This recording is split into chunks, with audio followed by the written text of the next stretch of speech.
Olá, Carlos Pires aqui para essa série de vídeos relativos ao direito imobiliário, especialmente quanto ao condomínio edilício.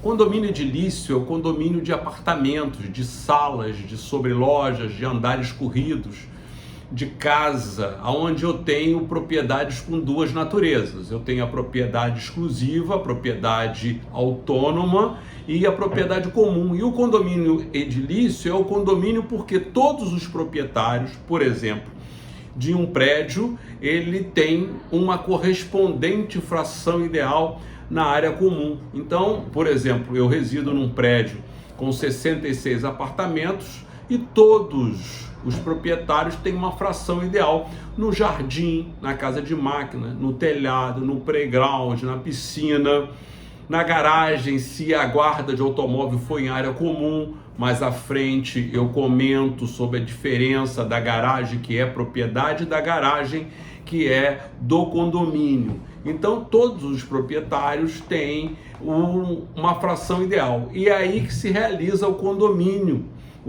edilício que nós falamos. Dentro das unidades pode haver um condomínio, mas não é o edilício. Você pode ter um condomínio dentro da propriedade exclusiva com seu irmão, com o cônjuge, com o companheiro, com um amigo. Tem uma relação condominial, mas o que nós estamos falando hoje é o condomínio edilício, onde eu tenho propriedades com duas naturezas, tá? Propriedade exclusiva e propriedade comum dos condôminos, tá? E vou aqui a um outro exemplo. Por exemplo, eu tenho um lote de terreno, tenho um terreno de 1.000 metros quadrados. Eu posso desmembrar esse terreno transformando em dois terrenos de 500, ou um de 300, um de 700, não importa, é só exemplo.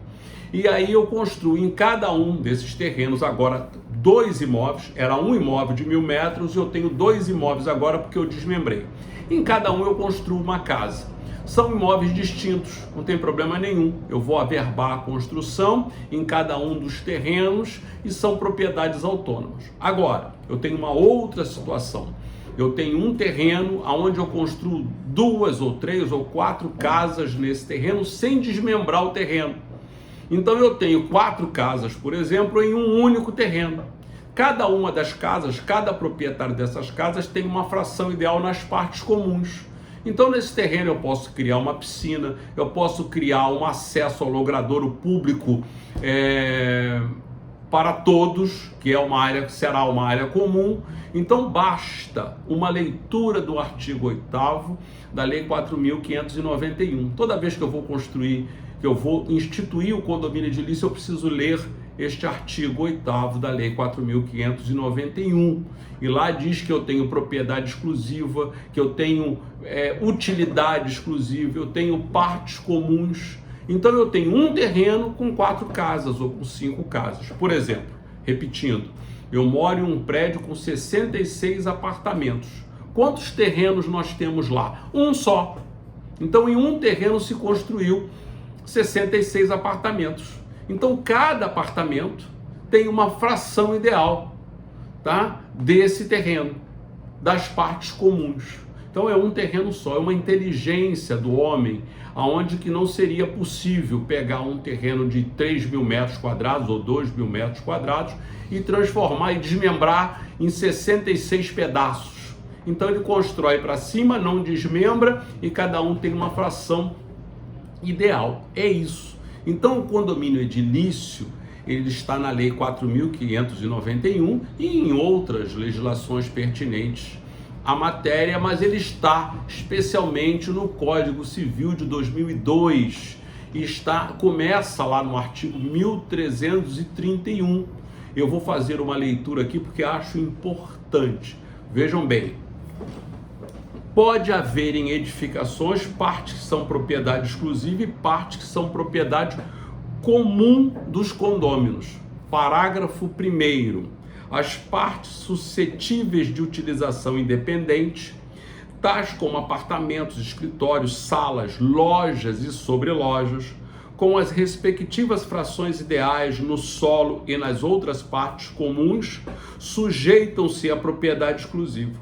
podendo ser alienadas e gravadas livremente por seus proprietários, exceto os abrigos para veículo, que não poderão ser alienados ou alugados a pessoas estranhas ao condomínio, salvo autorização expressa na convenção de condomínio. Aqui eu faço uma observação. Esse parágrafo 1º do artigo 1331, ele foi alterado em 2012. O código é de 2002, 10 anos depois sofre uma alteração. Porque o texto original, o texto de 2002 era exatamente assim: as partes suscetíveis de utilização independente, tais como apartamentos, escritórios, salas, lojas, sobrelojas ou abrigos para veículos, com as respectivas frações ideais no solo e nas outras partes comuns, sujeitam-se à propriedade exclusiva, podendo ser alienadas e gravadas livremente por seus proprietários. Qual é a diferença? Eu aqui não dependo de autorização da convenção para alugar ou alienar o abrigo para o automóvel. O que pensou o legislador? Penso eu, a meu sentir. Imagine, por exemplo, eu que moro num prédio com 66 apartamentos e a metade, 33, tem 2 vagas de garagem, cada um. Então o proprietário resolve se desfazer ou alugar, dispor ou alugar, alienar ou alugar uma vaga de garagem. Ele fica com uma aliena e todos os 33 resolvem. O que nós teremos? Mais 33 pessoas estranhas ao condomínio circulando nas dependências do prédio. Isso acarreta um trabalho enorme, maior para os funcionários, é um portão que abre e fecha todos os dias, é a limpeza do condomínio, impacta sobremaneira. Penso eu, por esse motivo, o legislador disse: quanto às vagas de garagem, para evitar que tenham pessoas estranhas ao condomínio, você só pode alienar ou alugar com autorização da convenção. Então o texto inicial de 2002, ele sai dizendo que os abrigos para automóveis podem ser alienados ou alugados independente de autorização na convenção. Em 2012, Lei 12.607 vem dizendo que, quanto aos abrigos para automóvel, depende de autorização na convenção para que sejam alugados ou alienados a terceiro. Tá? Então eu penso que foi uma boa sugestão, é o direito de propriedade se adequando, é o direito de propriedade sendo, se comportando de uma maneira a atender aos interesses dos condôminos, tá? Porque você alienar o seu apartamento, você vai ter um condômino, mas um condômino que vai morar ali, sai um e entra outro. Quando eu tenho uma vaga de garagem e alieno ela a terceiro, eu tenho mais uma pessoa, eu tenho mais um movimento no condomínio, ou seja, não é um que saiu e outro que entrou, é mais. E aí impacta, tá, na administração do condomínio. Penso eu que por esse motivo o legislador alterou a lei em 2012. E vou dizer mais, o Código Civil que vem por aí, ele não mexe nessa estrutura a princípio.